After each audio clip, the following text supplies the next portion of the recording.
오늘 하나님의 말씀은 마태복음 5장 17절에서 26절까지의 말씀입니다. 20절을 봉독하겠습니다. 내가 너희에게 이르노니 너희 의가 서기관과 바리새인보다 더 낫지 못하면 결코 천국에 들어가지 못하리라. 아멘. 여러분, 세상 법정에서 가장 무거운 죄가 살인죄입니다. 그런데 살인죄는 대부분의 사람과는 상관이 없어 보입니다. 그렇지만 예수님은 그렇게 보지 않으셨습니다. 살인죄에 대한 예수님의 교훈을 통해서 우리가 죄의 본질을 깨닫고 거룩한 삶으로 나아가는 성도가 되기를 원합니다. 구약의 율법에서 말하는 살인죄가 있습니다.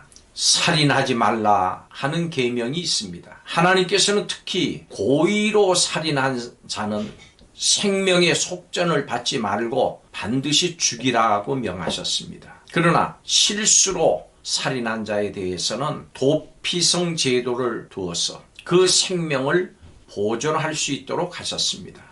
살인죄를 엄하게 다스리는 것은 세상 법에서도 마찬가지입니다. 이성적으로도 사람의 생명을 빼앗는 것은 엄격하게 금해야 되는 것으로 인식하고 있기 때문입니다. 인류 최초의 살인을 저지른 자는 동생 아벨을 죽인 가인입니다. 그가 동생을 죽인 이유는 하나님께서 동생의 제사는 받으시고 자신의 제사는 받지 않으셨기 때문입니다. 그렇기 때문에 가인의 악행은 하나님께 대한 도전이었고 저항이었습니다. 생명의 주인이 인간이 아니라 하나님이십니다. 그러므로 살인은 하나님을 거역하는 반역인 것입니다. 스스로 목숨을 끊는 것도 자신의 목숨이 하나님의 소유임을 부정하는 잘못입니다. 그렇기 때문에 하나님의 주권을 인정하는 성도는 어떤 경우에도 살인죄를 범해서는 안 되는 것입니다. 예수님께서는 살인하지 말라고 하는 이 구약의 계명에 대해서 다시 해석해 주셨습니다. 하나님께서 그 계명을 명하신 것은 살인을 금하는 세상의 법과는 다른 깊은 뜻이 있기 때문입니다. 예수님께서는 율법을 제정하신 하나님으로서 그 율법을 완성하러 오셨습니다. 그러므로 율법의 완전한 의미를 우리에게 가르치셨습니다. 예수님은 살인행위를 저지르지 않았더라도 마음속에 살의를 품은 것과 그런 마음을 가지고 내뱉는 말들도 살인죄와 같다고 말씀하셨습니다. 형제를 향한 분노와 독설이 살인죄와 동일하다고 말씀하신 것입니다. 우리 속담에도 참을인 자 셋이면 살인도 면한다는 말이 있습니다. 이것은 살인이 갑자기 일어나는 것이 아니고 마음에 쌓인 분노를 절제하지 못해서 일어나는 것임을 암시하고 있습니다. 성경은 살인을 저지를 수 있는 분노를 다스리고 악한 생각과 마음을 제거하라고 교훈합니다. 성도는 선한 양심과 사랑의 마음을 품고 형제와 이웃을 향해서 분노와 악한 마음 품지 않도록 마음을 잘 다스려야 합니다. 살인죄는 실제로 살인을 행하지 않더라도 살인자가 품을 법한 마음, 즉 성난 마음을 품고 상대를 경멸하는 말로 표출하기만 해도 성립이 됩니다. 그렇게 마음으로만 살인해도 살인죄가 성립이 돼서 지옥의 심판을 받게 됩니다.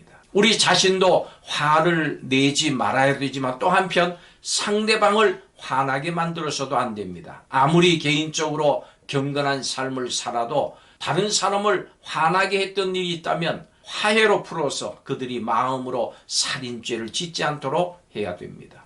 우리 성도는 화평을 이루어야 됩니다. 예수님은 하나님께 예배 드릴 때 인간관계에서 갈등과 미움을 먼저 해결할 것을 명하십니다. 그러므로 성도는 화평하게 하는 자가 되어야 됩니다. 예수님께서 너희 의가 서기관과 바리새인보다 더 낫지 못하면 결코 천국에 들어가지 못한다고 말씀하셨습니다. 그리고 예를 들어주셨습니다. 그리고 바리새인의 의를 뛰어넘는 의가 무엇인지를 그것을 통해서 설명해 주셨습니다. 예수님께서 우리에게 명하신 본문의 바리새인의 의를 뛰어넘는 의는 이웃과 형제와 적극적으로 화평을 이루는 것이다. 21절 24절까지의 말씀에 기록합니다.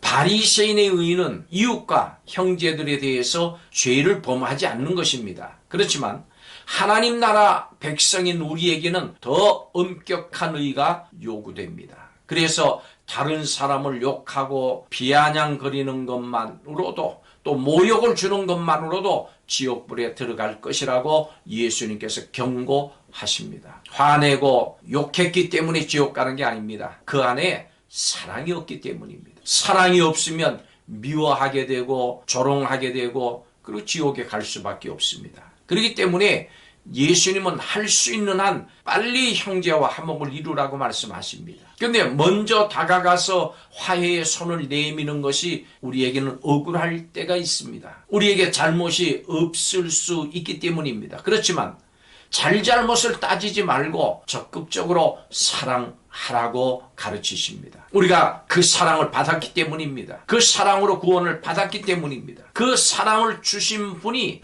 우리에게 사랑을 전하라고 명령하셨습니다. 잘못을 따지면서 사랑하기를 멈추고 있다면 다른 것 떠나서 예수님의 명령에 불순종하고 있는 것입니다. 멈추지 말고 그냥 사랑하고 화해해야 합니다. 속 없는 사람 마냥 웃으면서 먼저 다가가야 됩니다. 자존심을 내려놔야 됩니다. 그래야 화평이 이루어집니다. 그저 예수님께 받은 사랑으로 사랑하면서 화평을 이루어야 되겠습니다. 이것 외에 우리가 선택할 수 있는 행동이 없습니다. 예수님께서 화해에 대해서, 화평에 대해서 우리에게 말씀하십니다. 반드시 화해해라.